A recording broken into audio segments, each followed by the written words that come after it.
you're looking to dive into topics on how to live a happier, healthier, more fit, and long lifespan, then you've come to the right podcast. Livin the Dream with me, Coach Damian Evans. Together, we will explore the topics on all things health, fitness, and wellness. Together, we will be lifelong learners on this journey to living the ultimate dream. What up, Dream Team? Coach D here, coming at you from beautiful sunny San Diego, and welcome back to the Livin the Dream podcast. And today we're diving into chapter 4 of Make Change That Lasts by Dr. Rangan Chatterjee. And let me ask you something. How much of your day is actually uncomfortable? Not inconvenient, not slightly annoying, truly physically and or mentally uncomfortable? For most people, the answer is almost never. We live in a world that worships comfort. Everything is designed to make life easier, smoother, and more convenient. Are you hungry? Food delivery to your door. Are you tired? Temperature-controlled beds. Are you bored? Infinite entertainment 24/7 at your fingertips. It's tempting to believe that comfort equals happiness. That life gets easier the better we feel. But that's a lie. In reality, comfort is making us weaker. We are getting physically softer. Chronic diseases like diabetes, obesity, and heart disease are skyrocketing because we move less than ever. We do not move our bodies. We're getting mentally softer. The slightest inconvenience, slow Wi-Fi, a late Uber, a text left unread, sends us into stress spirals. We are getting emotionally softer. When life throws challenges at us, we break down instead of rising up. We have lost our edge. But here's the thing. Discomfort is not the enemy. Discomfort is how we grow. And if we want to thrive in life, we need to stop avoiding discomfort and start seeking it out. That's exactly what this chapter is about. Chapter 4, Embrace Discomfort, Our Reliance on Comfort. Discomfort is a powerful teacher, but most of us avoid it at all costs. We seek out soft beds, easy food, climate control, and instant gratification. Society conditions us to chase comfort at every turn. But at what cost? In this chapter, Dr. Chatterjee shares a personal story of confronting his own fear of discomfort. And it matches my biggest fear, which I've talked about before. It was his first ocean swim. Growing up in a family that didn't swim at all, he had zero experience in open water. But when he was invited to take part in something called a swim run, a race that involved alternating between running and swimming in the ocean, he decided to challenge himself. And the last moment, fear crept in. He almost backed out, calling the event organizer with an excuse. I have not trained enough. I don't think I'm ready. But the organizer saw through the hesitation and he pushed him to try anyway. What happened next in the story was a moment of reckoning for Dr. Chatterjee. The water was freezing, and the moment he lost sight of the bottom, panic began to set in, which I do not blame him. His rapid breathing started to get him even worse in his own mind. His mind screamed at him to get out. But despite his fear, he did. He pushed forward. He ran, swam, and ran again. And little by little, he conquered the race. That one event changed his entire relationship with discomfort. 4 months later, he competed in another swim run, this time with his 9-year-old son tied to his waist. The fear was gone. The ocean had once been terrifying, but now it wasn't a big deal to him. What had changed? Was it his body? No, his mind. The lesson in this story that I got was we become fragile when we avoid discomfort, and we become resilient when we embrace it. Modern life is built around eliminating discomfort. We are no longer needing to hunt or gather for our food. We can have it delivered to our doorstep in under 30 minutes. We no longer have to move our bodies. We sit in chairs, in cars, on sofas, and still can function perfectly well in society. We no longer have to endure inconvenience because everything is on demand. Anything that we want, from movies to shopping to information, it's right there for us. On the surface, this all seems like a heavenly progress that if we were to explain what we have access to right now to our great grandparents, they would think that we have the ability of gods. But there's a huge downside.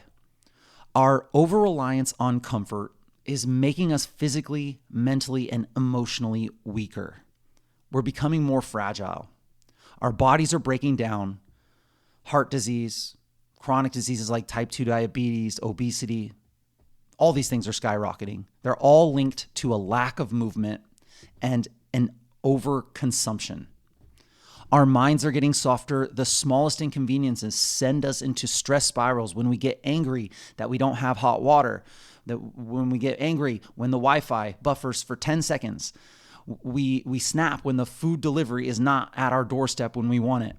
Our ability to handle challenges is fading. Instead of confronting discomfort, we escape. We use our vices. We scroll social media. We binge watch TV. We seek instant dopamine hits in any way possible just to avoid any form of discomfort or struggle. There are some dangerous beliefs that life should always be comfortable.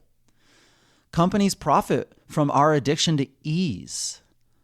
Industries manufacture problems, and then they sell us the solutions. Are you feeling a little hungry? You definitely need a snack. Are you bored? Oh, you never have to be bored again. Stream a new TV show, and we will show you episode to episode without you having to move a finger. Are you feeling lazy? That's all right. You don't need to go to the store, interact with people. You can order your groceries and get them delivered to your front door. The message is clear. If you feel even slightly uncomfortable, you need to fix it immediately, and we have a solution for you. But here's the problem. Discomfort is necessary for growth. When we remove all discomfort from life, we weaken ourselves. Our bodies get sluggish. Our minds get fragile. And our resilience, the ability to push through adversity, it deteriorates. If you don't use it, you will lose it. Discomfort is a requirement for thriving. Physical discomfort is a controlled stressor, one that strengthens us. When we lift weights, when we run sprints, or when we expose ourselves to the cold, our bodies literally adapt and become stronger.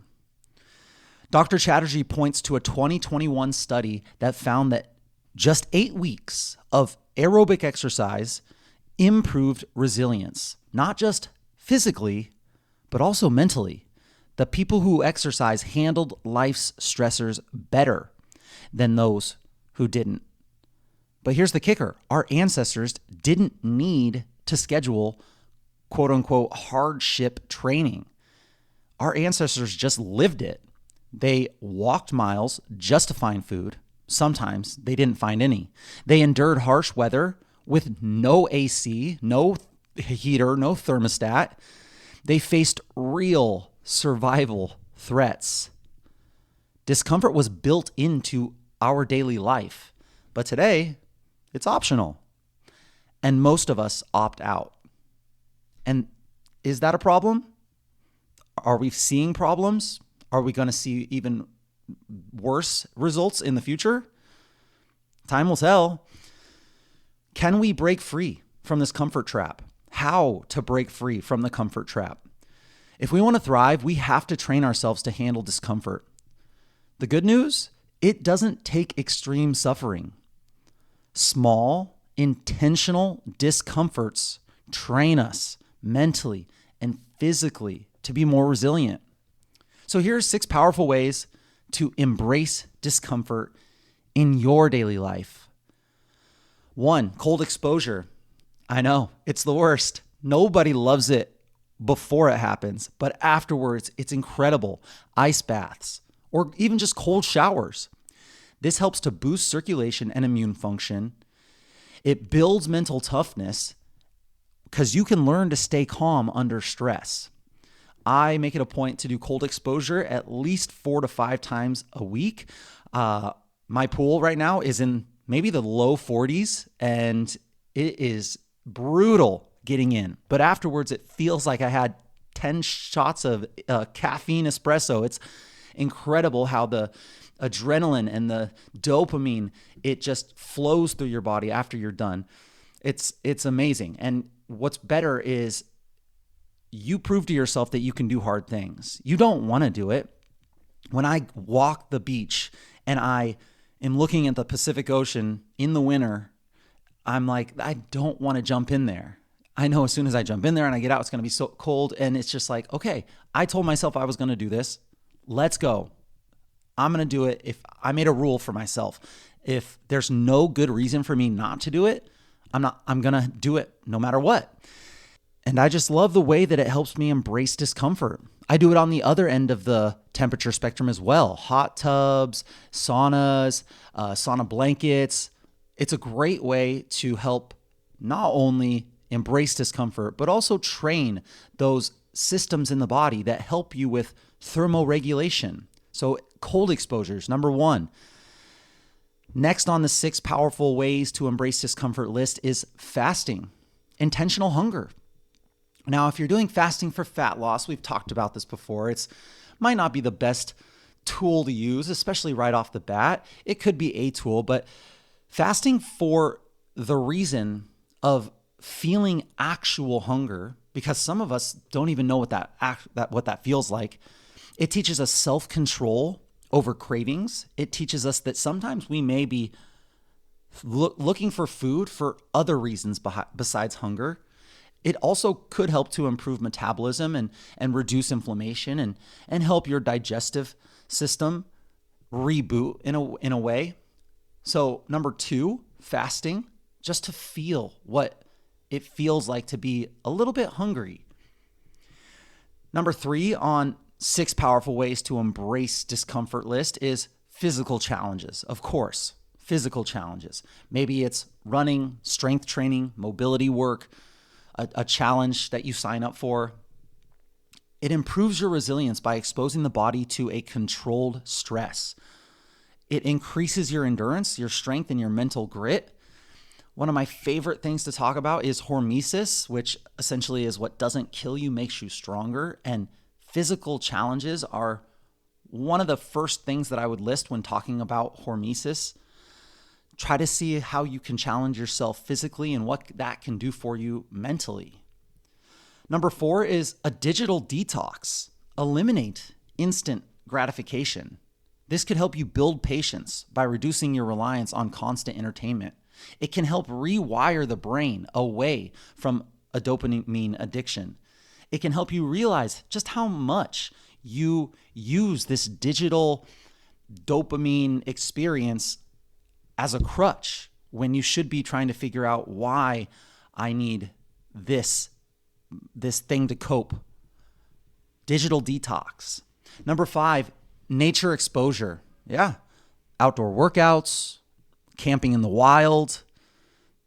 Nature exposure forces adaptation to natural elements, weather, terrain, unpredictability.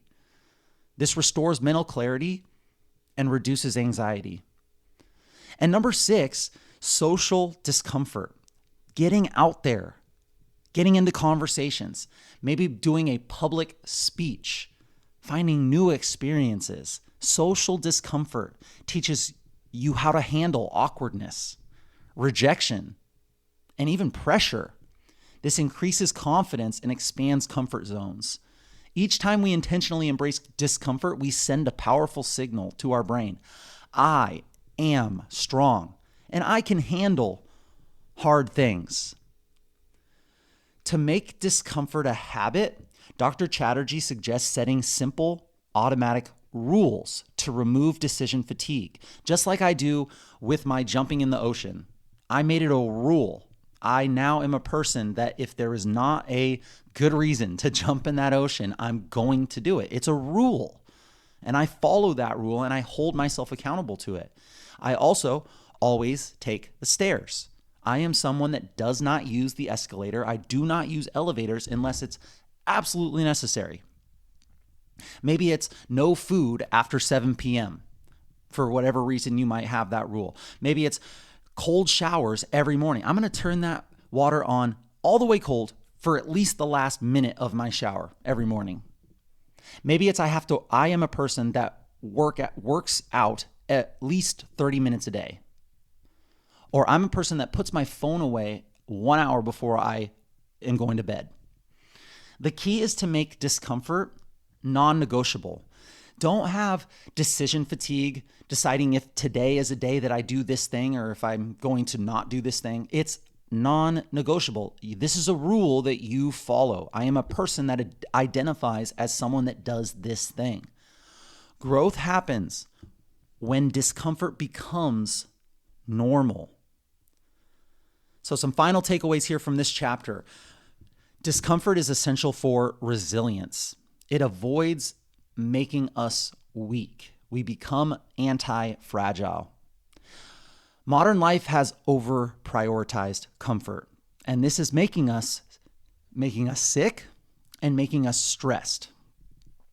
Small acts of discomfort train mental toughness, just like going out into the sun for a small amount of time to get a tan, or going to the gym for a short workout to get a little bit stronger, a little bit more endurance.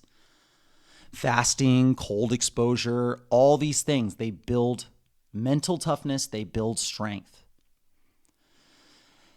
Quote unquote, discomfort rules to automate your resilience. You set personal rules to make discomfort a daily habit, become that person, identify as that person. And then freedom comes from self-reliance. The less we depend on comfort, the more powerful we become. So what's next? The reliance on comfort is just one of the mental traps that's keeping us stuck. But another major one, the need to be right. So stay tuned because next up, chapter 5, take less offense, our reliance on being right. We're going to explore why our obsession with always being right is holding us back and how we can break free from it. Stay tuned because the next chapter is a game changer. And that's it, my friends. Thank you so much for joining me on this episode of the Livin the Dream podcast. Please share the knowledge that you gain with your friends and family and hold each other accountable. If this episode inspired you, share it with a friend who could benefit from getting a little uncomfortable. To support this podcast and help it grow, please subscribe on whatever platform you're listening to this podcast on. And it helps a ton if you could leave a review telling others how this podcast benefited you. Leave a comment on YouTube or Spotify or whatever you're on, letting us know how you're incorporating listening to your body and becoming your own expert and getting uncomfortable. This is really a non-cost way to help get this important wellness content into more people's ears. Make sure you tag me at livingthedream_podcast or at Coach Damien_SD and let us know how this episode benefited you. Let us know what we missed and let us know what we got wrong because we want to know. Message us if you have any suggestions or tips that would help your Livin the Dream team that we can discuss in future episodes. I will be right here with you working on making us stronger, happier, and healthier humans. Until next time, friends, keep living the dream.